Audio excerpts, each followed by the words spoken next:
My name is Rachel Thompson, 32 years old, and until last month, I thought I had the perfect marriage. My husband Mark and I had been together for 8 years, building what I believed was an unshakable foundation of trust. Then my brother called from Hawaii with a question that shattered my world. "Where's your husband?" The answer I gave and the truth I discovered were two entirely different stories. Before I tell you how my life fell apart and how I rebuilt it, let me know where you're watching from and hit that subscribe button if you want more stories of resilience. When people asked about my marriage, I always said the same thing: Mark and I were perfect for each other. We lived in a beautiful suburban Chicago home with a white picket fence and a garden I tended on weekends. The classic American dream, right? We met in college, both studying business at Northwestern. I was drawn to his ambition and quiet confidence, while he said my laugh and determination were what caught his attention. We dated for 4 years before he proposed during a weekend trip to Lake Michigan, and we married when we were both 26. After graduation, I climbed the corporate ladder at a marketing firm, eventually becoming an executive overseeing major accounts for national brands. Mark pursued financial consulting, specializing in investment portfolios for high-net-worth individuals. His career required frequent travel, but we made it work. We compensated for the distance with long phone calls and special weekends when he returned. At least, that's what I thought we were doing. "We need to prioritize this time," Mark would say after returning from a trip, bringing me small gifts and scheduling elaborate date nights. I thought this meant he valued our relationship above all else. I never questioned his dedication or fidelity. Why would I? We shared everything: our bank accounts, our dreams, even our workout schedules. Recently, we had started having serious conversations about starting a family. I had just turned 32, and Mark agreed it was the right time. We had saved enough money, advanced in our careers, and bought a house with an extra bedroom that would make a perfect nursery. I had even started taking prenatal vitamins, preparing my body for pregnancy. My brother Jason was always a significant part of our lives. 5 years ago, he moved to Hawaii to manage a luxury resort on Maui. Despite the distance, we remained close, talking weekly on video calls. Jason and Mark got along well too, or so I believed. They would golf together whenever we visited Hawaii, and Mark always spoke highly of my brother. The week everything fell apart started normally. Mark packed for what he said was an important client meeting in New York, a 3-day trip to discuss a potential major investment opportunity. Nothing seemed out of the ordinary except perhaps he seemed slightly more distracted than usual as he packed. "Are you sure you packed everything?" I asked, watching him toss items into his suitcase with less than his usual precision. "I'm good, babe," he replied, checking his phone for the 3rd time in 10 minutes. "Just stressed about this client. They manage a billion-dollar portfolio, and landing them would mean a huge commission." I kissed him goodbye at the door, and he hugged me tightly. "I'll miss you," he said, and I believed him completely. Looking back, there were signs I should have noticed. Over the past few months, Mark had become increasingly protective of his phone, creating a new password I didn't know. He started taking calls outside or in his home office with the door closed. Our intimate life had slowed considerably, which he attributed to work stress. Sometimes I caught him staring into space during dinner, and when I asked what he was thinking about, he would smile and say, "Just work stuff." I accepted these changes without questioning them, trusting that our foundation was solid. I even defended him to my friends when they asked if everything was okay between us. "He's just focused on a big promotion," I would say, believing it myself. "Once things settle down at work, he'll be back to his old self." That night, after Mark left for his supposed New York trip, I slept peacefully in our bed, completely unaware that my perfect life was built on quicksand, and the tide was already coming in. 2 days into Mark's New York trip, I was in my office reviewing a marketing campaign when my phone lit up with Jason's name. I smiled, thinking he was calling for our usual weekly chat, though it was a day earlier than normal. "Hey, stranger," I answered cheerfully, swiveling in my chair to face the window. "How's paradise treating you?" There was an unusual pause on the other end. "Rach, I need to ask you something," Jason said, his voice tight in a way that immediately made my stomach clench. "Sure. What's up?" I tried to keep my tone light, though something in his voice triggered my internal alarm system. "Where's Mark right now?" The question seemed innocent enough, but the way he asked it made my hand tighten around the phone. "He's in New York on business. Left 2 days ago. Back tomorrow." "Why?" Another long pause. "Rachel, I'm really sorry to tell you this, but Mark is here. In Hawaii. At my resort." I laughed. It was the only response my brain could produce. "That's impossible, Jason. He's in New York. I dropped him at the airport myself." "I wish I was wrong," Jason said, his voice gentle but firm. "But I'm looking at him right now from my office. He's by the South Pool with a woman." "There. They look close, Rachel." The room suddenly felt too hot, then too cold. "There must be some mistake." "It's someone who looks like him," I insisted, though doubt was already seeping into my voice. "It's definitely him. I spoke with him yesterday when they checked in. He didn't see me, but I recognized him immediately. I didn't call you right away because I wanted to be absolutely certain before I said anything." My heart pounded so hard I could feel it in my fingertips. "This makes no sense." "Why would he?" I couldn't finish the sentence. "There's more," Jason said reluctantly. "He checked in with a woman named Amanda. And Rachel, he introduced her as his wife." The floor seemed to drop out from under me. I gripped the edge of my desk. "His what?" "I'm so sorry," Jason repeated. "And they've been charging everything to the room." I checked the payment method. "It's your card, Rachel. Your joint ATM card." I opened our banking app with shaking fingers. There they were, charges from Maui Paradise Resort, restaurants, spa services, a sunset cruise. Thousands of dollars over the past 2 days. "I'm sending you something," Jason said. A moment later, my phone pinged with an incoming message. I put Jason on speaker and opened it to find a photo of Mark, my husband, sitting at a poolside bar with his arm around a stunning blonde woman. They were laughing, sunglasses on, tropical drinks in hand. In 8 years of marriage, I had never seen Mark look so relaxed and happy. The physical reaction was immediate. My lungs couldn't seem to take in enough air. My vision blurred at the edges. I felt like I might vomit right there on my office carpet. "Rachel? Are you still there?" Jason's concerned voice seemed to come from very far away. "Yes," I whispered. "I'm here." But I wasn't, not really.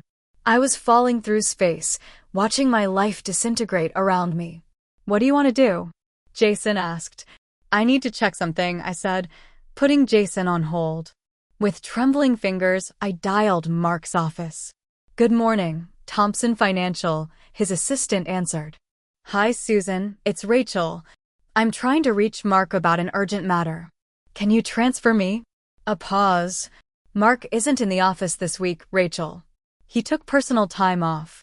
"Did he not tell you?" "Personal time. Not business." Another lie. "My mistake," I managed to say. "Thanks, Susan." I switched back to Jason. He told his office he was taking personal time. He told me it was a business trip to New York. "I'm so sorry, Rachel," Jason said again, as if repetition could somehow lessen the blow. "How long have they been there?" My voice sounded strange to my own ears, detached and hollow. "They checked in yesterday morning.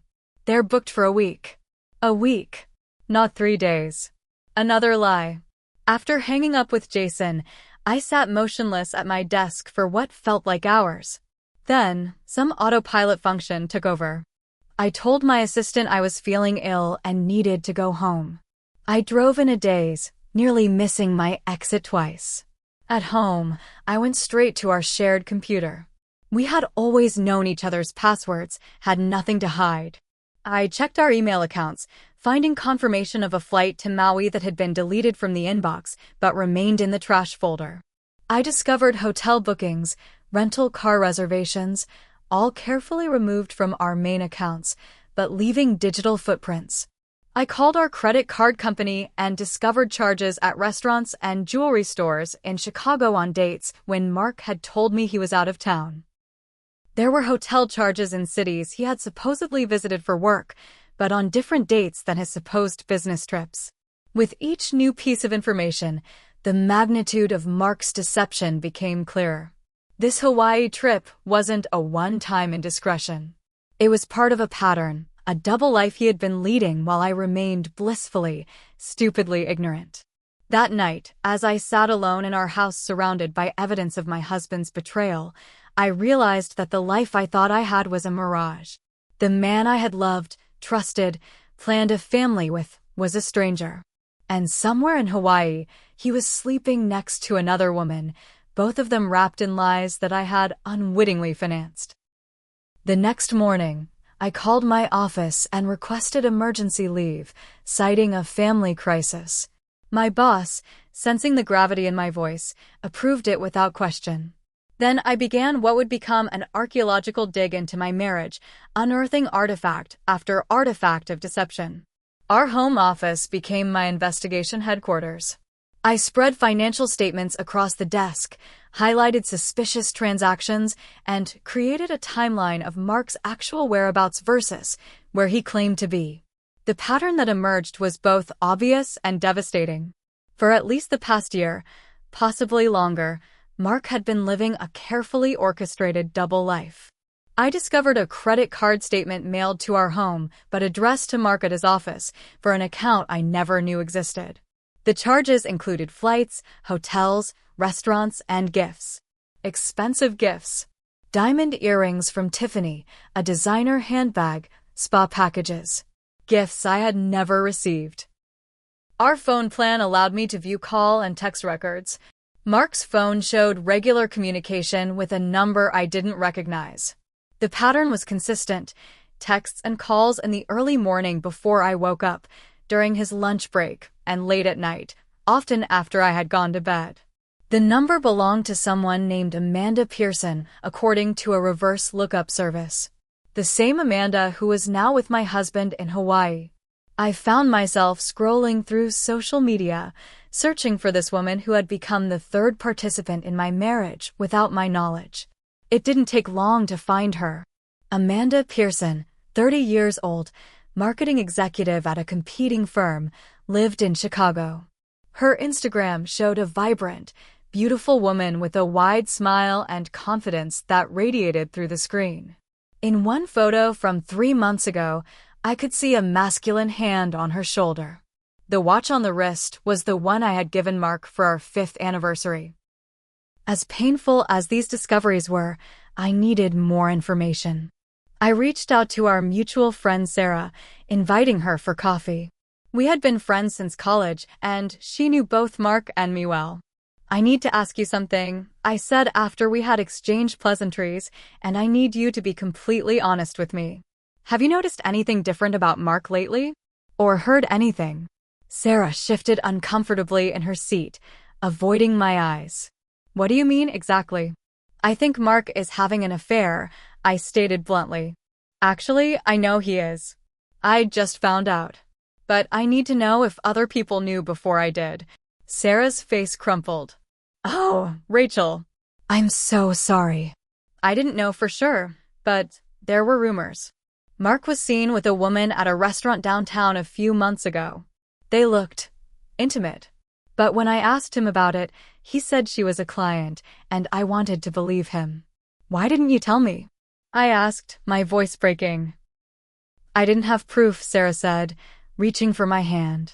"And I didn't want to hurt you based on gossip. I thought if it was true, you'd figure it out or he'd come clean." I should have said something. "I'm so sorry." As painful as this conversation was, it confirmed what I needed to know. This wasn't just my imagination. Others had seen signs too, had harbored suspicions. The betrayal extended beyond Mark to include friends who had chosen silence over honesty. Meanwhile, Jason continued to provide updates from Hawaii. Mark and Amanda had booked couples massages at the resort spa. They had dinner reservations at the most expensive restaurant on the property. They spent hours at the pool, laughing, drinking, touching. Each detail was a fresh cut. He told the staff she's his wife, Jason reported during one of our calls. Everyone thinks she's you. He's been introducing her as my wife, Amanda. The staff who've never met you before have no reason to question it. The final devastating revelation came when I remembered our anniversary trip to Europe the previous year. Mark had insisted we cut it short because of an emergency client situation that required his immediate attention back in the States. I had been disappointed but understanding, supporting his dedication to his career. Now, checking the dates against Amanda's Instagram, I found photos of her in Santorini during exactly the days Mark had abandoned our anniversary trip. He hadn't gone home to work. He had met her in Greece while I flew home alone. That night, surrounded by bank statements, phone records, and social media screenshots in our home office, I finally broke down completely. For hours, I sobbed until my throat was raw and my eyes swollen. I raged, throwing a framed photo of Mark and me against the wall, watching the glass shatter like my trust. I curled into a ball on the floor, feeling physically ill from the weight of these revelations. Sleep eluded me. Food held no appeal. My mind kept creating vivid images of Mark and Amanda together, laughing about how easily I had been fooled. Was I truly so blind? So naive? What was wrong with me that my own husband would create an elaborate fiction rather than be with me? These questions circled my mind like vultures, picking at my already wounded self-esteem. By morning, exhausted and hollow, I knew I needed to decide what to do next. Confronting Mark over the phone seemed inadequate given the magnitude of his betrayal. But the thought of seeing him with her, of witnessing their intimacy firsthand, made me physically ill. As the sun rose on another day of my shattered reality, Jason called with a suggestion that would change everything. "Come to Hawaii," Jason said over the phone, his voice steady and determined. "Don't tell Mark you're coming. See for yourself, and confront him here." My initial reaction was resistance. I can't just fly to Hawaii on a moment's notice. And what would I even say to him? "Surprise, I know you're cheating." "You deserve to look him in the eye when you confront him," Jason insisted. "And I'll be here for support." "You shouldn't have to deal with this alone, Ratch." The thought of facing Mark and his mistress made my stomach turn, but a small voice inside me knew Jason was right. A phone call was too easy for Mark. He could hang up, turn off his phone, continue his vacation with barely an interruption. I needed to see his face when his two worlds collided. Before making any decisions, however, I had another call to make. I contacted a lawyer recommended by a colleague who had recently gone through a divorce. Patricia Winters specialized in high-conflict divorces and financial protection. I secured an emergency consultation for that afternoon. "Based on what you've told me," Patricia said after I'd shared the broad strokes of my discovery, "I'm concerned about your financial vulnerability. Joint accounts can be drained quickly. Have you checked your savings recently?" I hadn't. While I'd been focused on credit card statements and phone records, I hadn't thought to check our long-term savings accounts. With Patricia still on the line, I logged in and felt my blood run cold. Our main savings account, which should have contained nearly $200,000, now showed a balance of just under $30,000. Over $170,000 had been transferred out in increments over the past 6 months. Where did it go? I whispered, more to myself than to Patricia. "That's what we need to find out," she replied. "I suggest you start by checking if any new accounts have been opened in either of your names." More digging revealed that Mark had indeed opened a private account at a different bank. I couldn't access the account details, but the transfer records from our joint account showed where the money had gone. My husband had been systematically siphoning our shared savings, presumably to fund his double life and perhaps to create a financial cushion for himself if I eventually discovered his betrayal. As devastating as this was, worse news was to come. Patricia suggested I check county records for any recent financial activity involving our home. What I found left me breathless with panic. Mark had taken out a home equity line of credit against our house 3 months earlier for $150,000. A loan that used our home as collateral, that put our home at risk, and that I had known absolutely nothing about. How is this possible? I asked Patricia, my voice shaking. Don't I have to sign something for this kind of loan? In most cases, yes, she said grimly. But if both your names are on the deed, and if someone were to forge a signature? Forgery. The word hung in the air between us. Not just infidelity, not just lies, but actual criminal fraud. The Mark I thought I knew would never commit such an act. But clearly, the Mark I thought I knew didn't exist. We need to move quickly, Patricia advised. First, open new accounts in your name only and transfer what you can from the joint accounts, keeping records of everything. Second, contact the bank about the home equity loan and report the suspected forgery. Third, document everything you've discovered about the affair and the financial deception. And fourth, decide whether you're going to Hawaii. By the time I hung up with Patricia, something had shifted inside me. The paralyzing shock and grief of the past 24 hours began to transform into something else, cold, focused anger. Mark hadn't just betrayed my heart, he had systematically undermined our financial future, putting at risk everything we had built together. I called Jason back. I'm coming to Hawaii, I said with newfound resolve. But we're going to do this my way. Over the next hour, Jason and I developed a plan. Not just for confrontation, but for reclamation. I would not be just a victim in this story. I would be the author of its conclusion.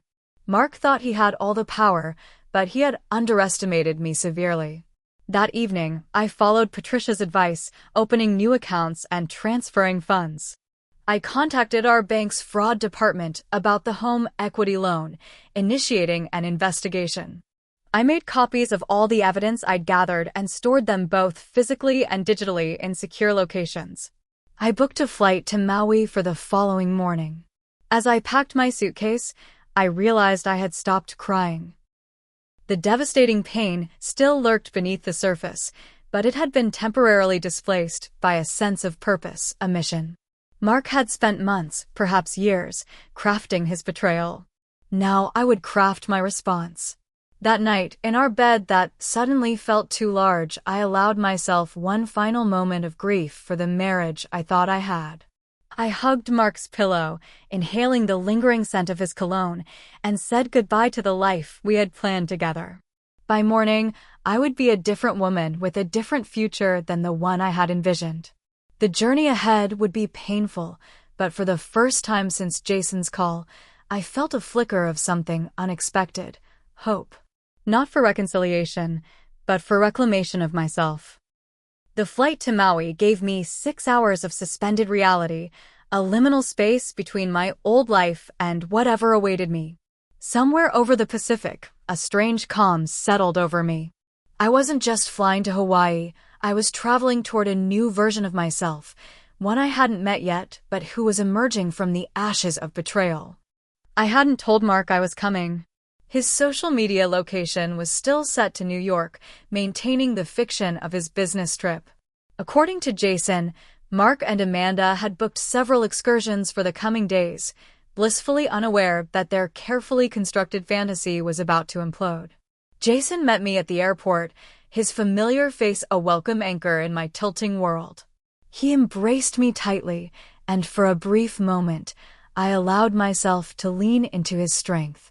You look terrible, he said with brotherly frankness as he took my luggage. I haven't slept in 2 days, I replied with a weak smile. Finding out your husband has a secret life is surprisingly time-consuming. In the car heading to the resort, Jason briefed me on the arrangements. I've put you in a bungalow on the opposite side of the property from them. Staff has been told you're a VIP guest who values privacy. Only my most trusted team members know who you really are. Have you seen them today? I asked, steeling myself for the answer. They went on a snorkeling tour this morning. They should be back by now, probably at the pool or in their room. He glanced at me. You don't have to do this today, Ratch. You could rest, gather your strength. I shook my head. No. I need to see them together before the confrontation. I need to see what I'm dealing with. Jason nodded, understanding. I can arrange that. There's an employee area overlooking the South Pool where they've been spending most of their time. You can observe without being seen. The resort was a paradise of swaying palms, fragrant plumeria, and crystalline pools. Under different circumstances, I would have been enchanted. Now, it all seemed like an elaborate stage set for the final act of my marriage.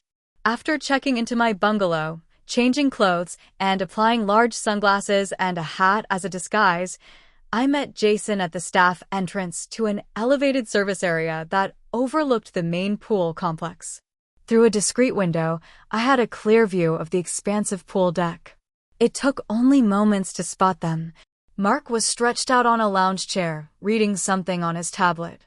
Beside him, Amanda lay on her stomach, the top of her bikini untied as she sunbathed.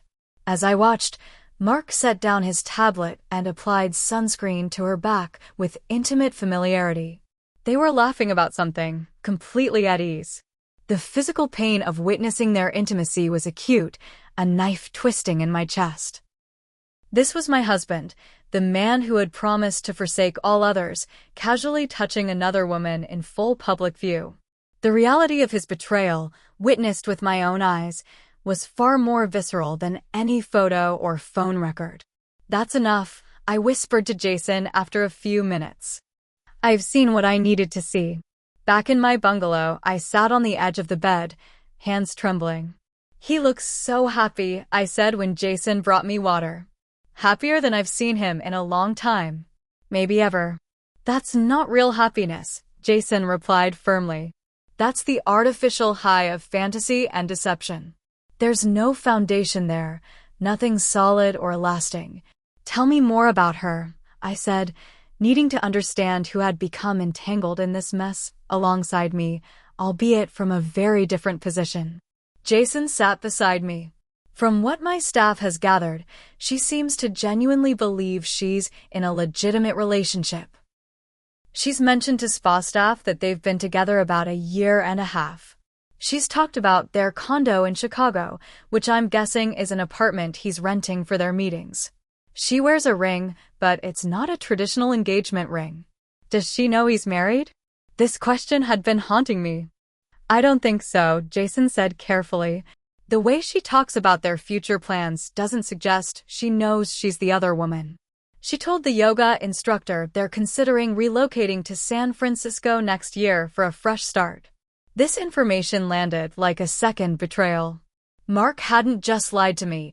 He had constructed an entirely fictional future with another woman who likely had no idea she was participating in the destruction of a marriage. "So I'm not the only one he's deceiving," I said quietly. "No," Jason confirmed. "You're both victims here in different ways." This realization created a moral dilemma I hadn't anticipated.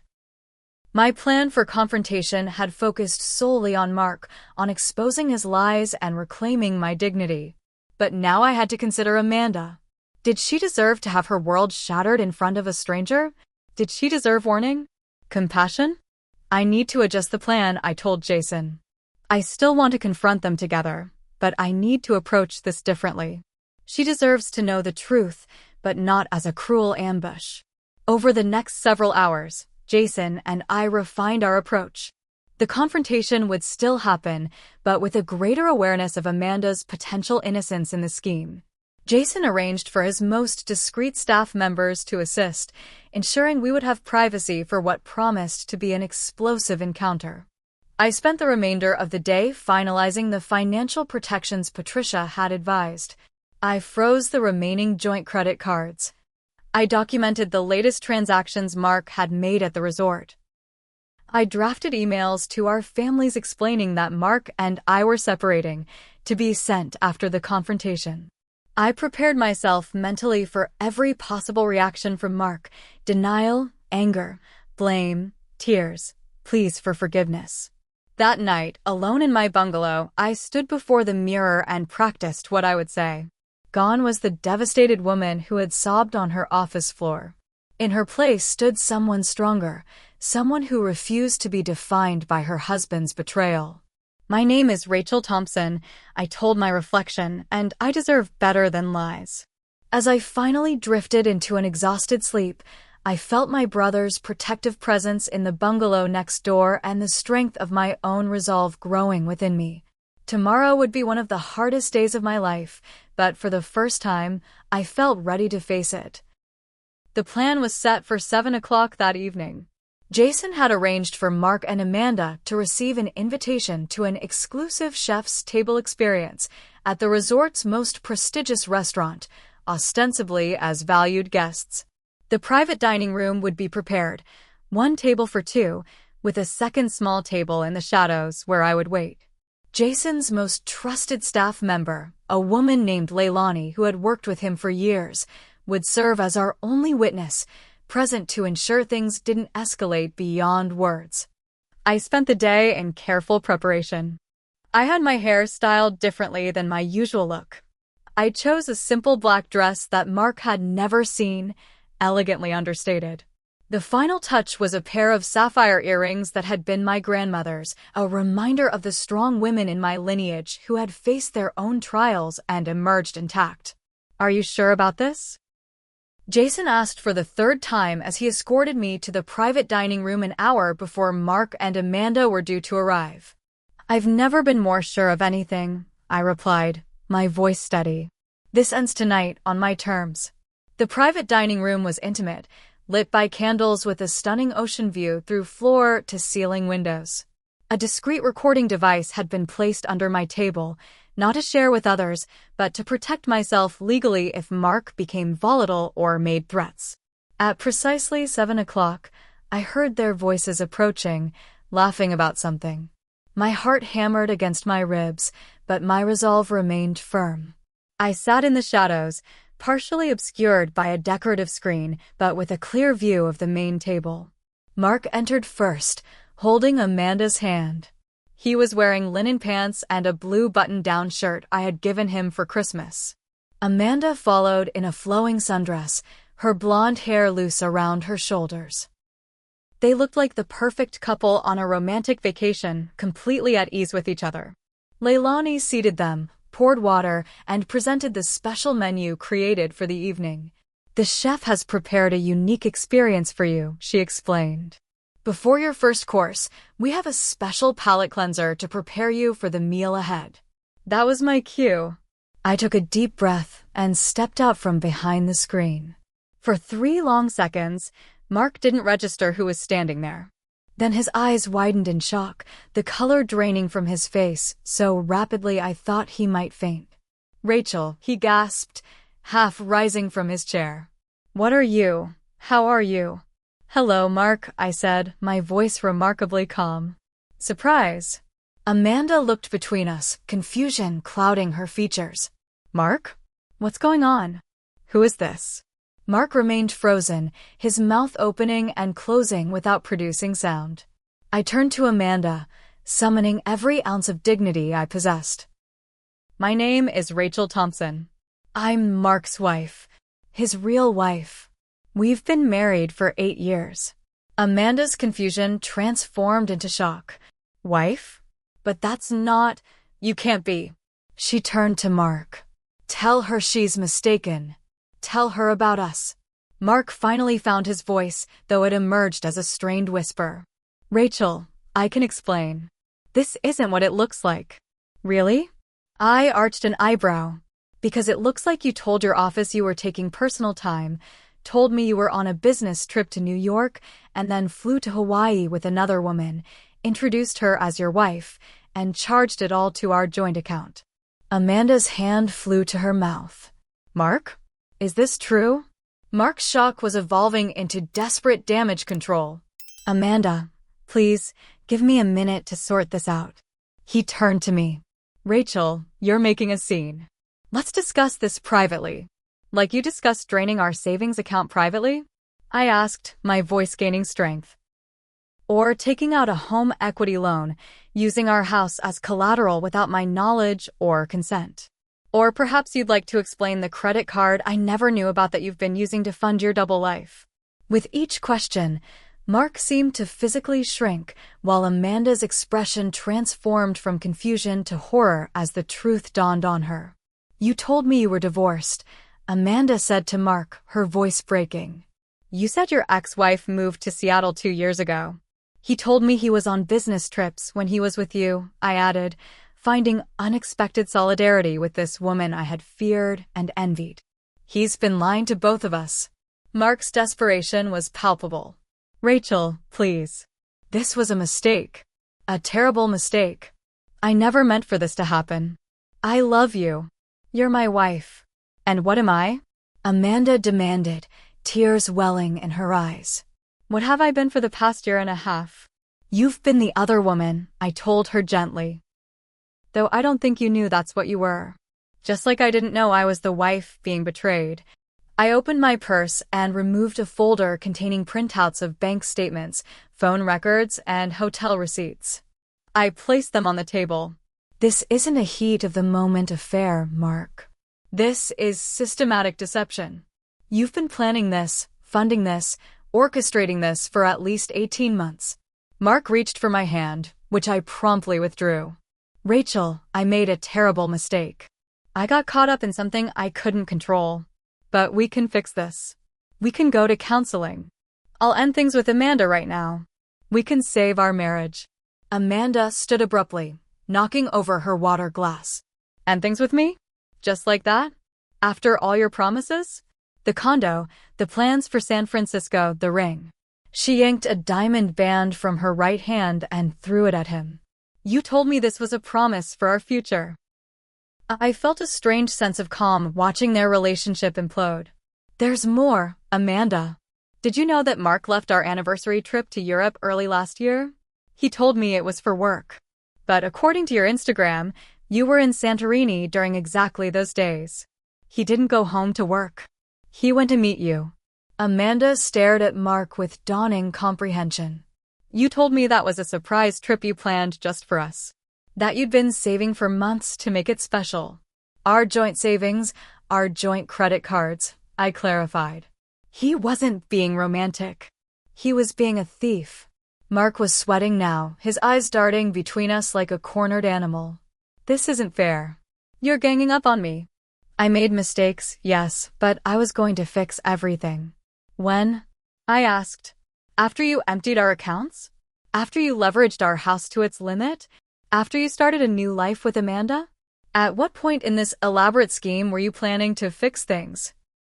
I think I'm going to be sick, Amanda whispered, clutching the back of her chair. I understand, I told her. I felt the same way 2 days ago when my brother called to tell me he had spotted my husband at his resort with another woman. Mark's head snapped up. Jason? Jason is behind this. Jason is the only honest person in this scenario, I replied coldly. He saw you, recognized you, and did what a decent human being does, told the truth. Mark, how could you do this? Amanda asked, tears streaming down her face. We talked about children. We looked at houses online. Was any of it real? Mark's facade finally cracked completely. I don't know anymore. I got caught in the middle. I cared about both of you. I didn't want to hurt anyone. So instead you hurt everyone, I observed. Including yourself. I reached into my purse again and removed a sealed envelope, which I placed on the table. This contains the name and number of my lawyer. She's expecting your call. I've already begun proceedings to protect myself financially from further damage. The bank is investigating the home equity loan for fraud. And I've documented everything about your affair and financial deceptions for the divorce proceedings. Mark lunged for the envelope, but I was faster, sliding it away from his reach. You've controlled the narrative long enough, I told him. Now it's my turn. I removed my wedding ring and placed it on the table with a soft but final click. I release you from your vows, Mark. You never intended to honor them anyway. Amanda had been listening silently, tears streaming down her face. Now she approached me, her composure partially restored. I swear to you, I had no idea he was married. He told me he was divorced. He has an apartment where I've stayed. Pictures of him with family, but none with you. He constructed an entire life that seemed legitimate. I believe you, I said, and I meant it. Looking into her devastated eyes, I saw my own pain reflected back. He manipulated both of us. Mark stood, his desperation turning to anger. "You can't just ambush me like this and expect me to roll over. I have rights. Half of everything is mine." I smiled for the first time that evening. "Actually, I've consulted extensively with my lawyer. Given the evidence of financial fraud and the fact that you used joint funds to finance your affair, you've significantly compromised your position. But by all means, get a lawyer. You'll need one." I turned to Amanda.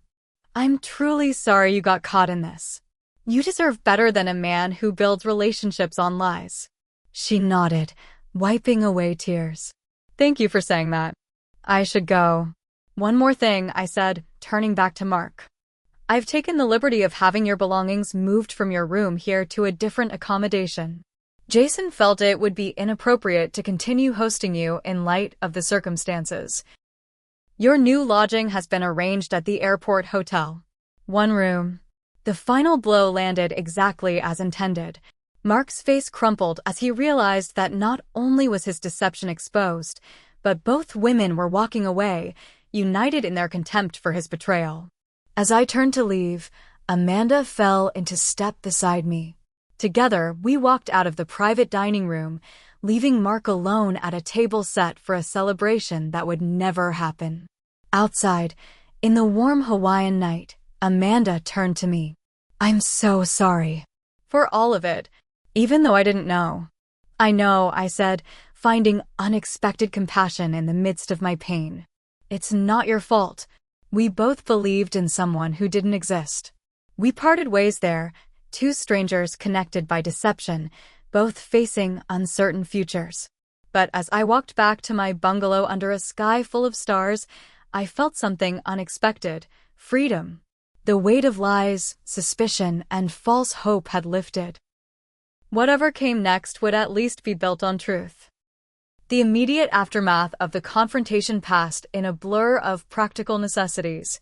I extended my stay in Hawaii for 3 more days, using the time to finalize financial protections and begin divorce proceedings from afar. Mark made several attempts to speak with me, sending desperate texts and leaving voicemails alternating between apologies, justifications, and accusations. I maintained my silence, letting my lawyer handle all communication. Amanda reached out once, asking to meet for coffee before she flew back to Chicago. We sat at a beachside cafe, two women connected by circumstance rather than choice. "I've spent the past 2 days trying to figure out what was real and what wasn't," she said, stirring her untouched coffee. "The apartment where I spent so many nights? It belongs to his friend who travels frequently for work. The photos of his former life? Carefully curated to exclude you. Even his job involves more middle management than executive decisions. It's like I was dating a character he created, not a real person." "I lived with him for 8 years and didn't truly know him either," I offered. "Don't blame yourself for being deceived by someone who made deception his life's work." We parted with an awkward hug, unlikely allies in the aftermath of betrayal. I never saw her again, though I heard through mutual connections that she eventually moved to San Francisco after all, building the fresh start she had planned, just without Mark. Returning to Chicago was harder than I expected. Our house, once a symbol of our success and stability, now felt contaminated by lies. I couldn't sleep in our bed or eat at our dining table without imagining Mark and Amanda discussing their future in those same spaces during times I was away. With my lawyer's guidance, I secured temporary, exclusive use of the house while the divorce proceeded. Mark moved into a corporate apartment, his carefully constructed double life collapsing as both his relationships and his reputation crumbled simultaneously. The financial fallout was considerable. The investigation into the fraudulent home equity loan concluded that Mark had indeed forged my signature. Criminal charges were a possibility, but ultimately, I decided not to pursue them. Not out of compassion for Mark, but because I wanted to move forward rather than remain entangled in protracted legal proceedings that would keep him in my life longer.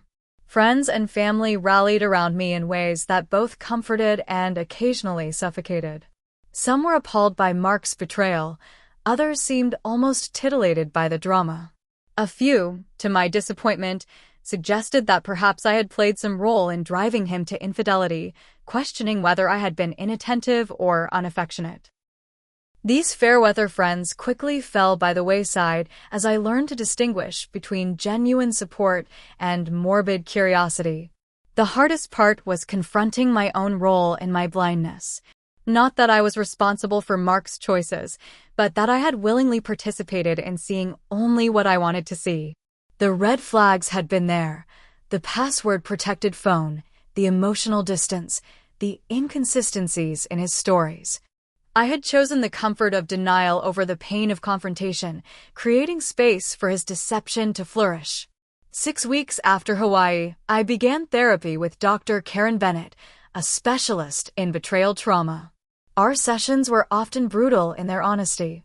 "You're not just grieving the loss of your marriage," she explained during an early session. "You're grieving the loss of your past as you understood it, and the future as you imagined it. You're also grieving your sense of reality, your ability to trust your own perceptions." With her guidance, I began the slow work of rebuilding not just my life, but my relationship with myself. I learned to identify the negative thought patterns that had emerged, the tendency to blame myself, to question my worth, to fear future betrayal. I practiced self-compassion on days when getting out of bed felt like an insurmountable challenge. 3 months after the confrontation, the divorce proceedings were well underway. Given the evidence of financial misconduct, my lawyer secured a favorable temporary support arrangement while we worked toward a final settlement. Mark, facing potential fraud charges and the collapse of his professional reputation when the reason for his termination became known, was surprisingly acquiescent to my terms. I sold our house, unable to create new memories within walls that held so much deception. The process of sorting through 8 years of accumulated possessions was both painful and cathartic. Each shared item forced a decision. Keep, discard, donate. Each choice represented another small step toward independence. With the proceeds from the house sale and the divorce settlement, I purchased a sunny condo in a different neighborhood, one Mark and I had never explored together. I furnished it with pieces that reflected only my taste, my preferences. For the first time in my adult life, I created a space that was entirely mine, unshaped by compromise or shared decision-making. 6 months after Hawaii, I received an unexpected invitation to speak at a marketing conference in San Francisco. As I checked into the hotel, I quite literally bumped into Amanda in the lobby. After the initial shock, we found ourselves sharing a drink at the hotel bar, comparing notes on our journeys since Hawaii. "I'm seeing someone new," she confided. "It took me months to trust again, but he's patient, understanding." When I told him about Mark, he didn't run. Instead, he showed me all his financial statements and gave me access to his phone and email. Not because I asked, but because he wanted me to feel secure. "That's wonderful," I said, genuinely happy for her. "You deserve that kind of transparency." "What about you?" she asked. "Are you dating?" "Not yet," I admitted. "I'm focusing on rebuilding my relationship with myself first, learning to trust my instincts again. But I'm open to the possibility, which is progress from 6 months ago when I swore off men entirely." What had begun as an awkward coincidence evolved into a surprising friendship. We stayed in touch after San Francisco, occasional text messages checking in, celebrating victories in our respective healing journeys. There was something powerful in connecting with someone who uniquely understood the specific betrayal we had both experienced. Meanwhile, my career flourished in unexpected ways. The focus and discipline I brought to rebuilding my personal life extended to my professional one.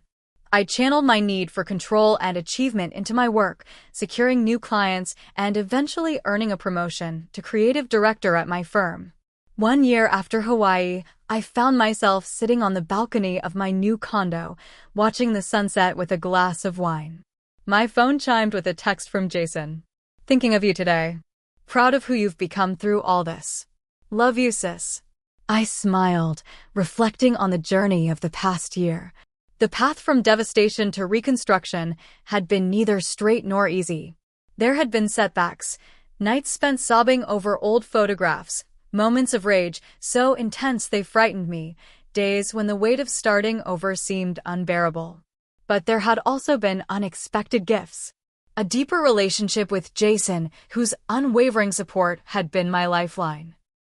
New friendships formed with people who knew me only as I was now, not as half of a couple. A stronger sense of self-reliance and confidence in my own judgment. The discovery that I was far more resilient than I had ever imagined. The final divorce papers had arrived the previous week, officially ending my marriage to Mark. I had signed them without hesitation or regret, feeling only a sense of formal conclusion to a chapter that had emotionally ended that night in Hawaii. As for Mark, I heard through mutual connections that he had moved to Denver, starting over where his reputation hadn't preceded him. I wished him neither happiness nor misery, finding that indifference was the true opposite of love. The sun slipped below the horizon, painting the sky in shades of pink and gold. In the growing darkness, I made a promise to myself to carry forward the wisdom gained through pain without allowing the pain itself to define me. To trust again, cautiously but courageously. To build a life rich with authentic connections rather than comfortable illusions. The woman who had once measured her worth through the reflection of her husband's love now recognized her inherent value, independent of anyone else's validation. The journey from betrayal to self-discovery had been costly, but the woman I had become in the process was, perhaps, worth the price. Have you ever had to rebuild your life after a devastating betrayal? I'd love to hear your stories of resilience in the comments below.